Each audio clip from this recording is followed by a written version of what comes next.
আসসালামু আলাইকুম। বাঙালি রান্নাবান্নার আরো একটি নতুন পর্বে আপনাদের সবাইকে স্বাগত।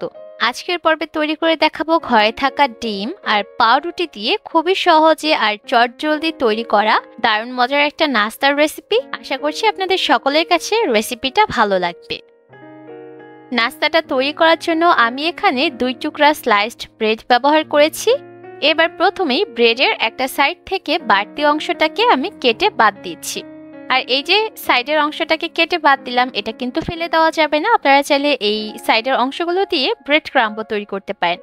এবার ব্রেডের মাঝ বরাবর দিয়ে টুকরা করে নিচ্ছি।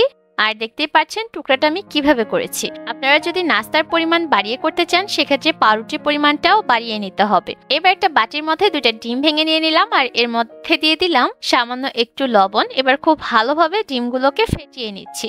ততক্ষণ পর্যন্ত ডিমগুলোকে ফেটিয়ে নিতে হবে যতক্ষণ না পর্যন্ত ডিমটা ভালোভাবে মিশে যায় আর এর মধ্যে কোনো ডিমের সাদা অংশের দলাভাব না থাকে। এর মধ্যে কিন্তু ডিমগুলোকে ফেটিয়ে নেওয়া হয়ে গেছে। এবার চলে যাচ্ছি পরবর্তী স্টেপে। তার জন্য চুলায় একটা প্যান বসিয়ে দিয়েছি আর এর মধ্যে নিয়েছি 1 টেবিল চামচ বাটার।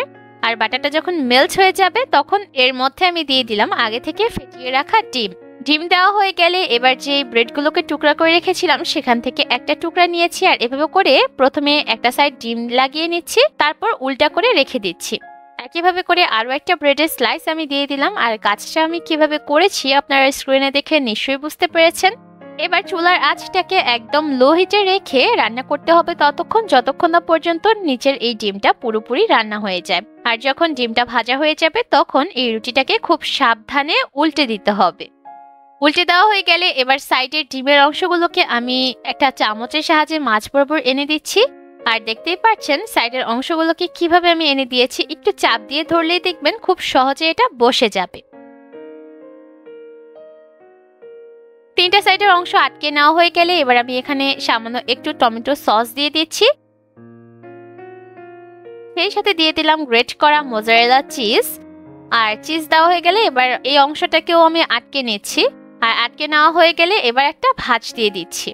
আর ভাঁজটা দেওয়া কিন্তু খুবই সহজ। আপনারা যখন এটা রান্না করবেন তখনই খুব সহজে এটা করতে পারবেন।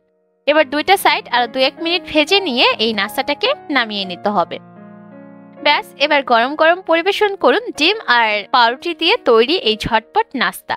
তৈরি করা এই নাস্তাটা আপনারা চাইলে বাচ্চাদের টিফিনে দিতে পারেন, আবার চাইলে সকালের নাস্তা হিসেবেও সার্ভ করতে পারেন। কেমন লাগলো আমার আজকের এই চটজলদি পাউরুটির রেসিপি অবশ্যই কমেন্ট করে জানাবেন। আজকে তবে এখানেই বিদায় নিচ্ছি।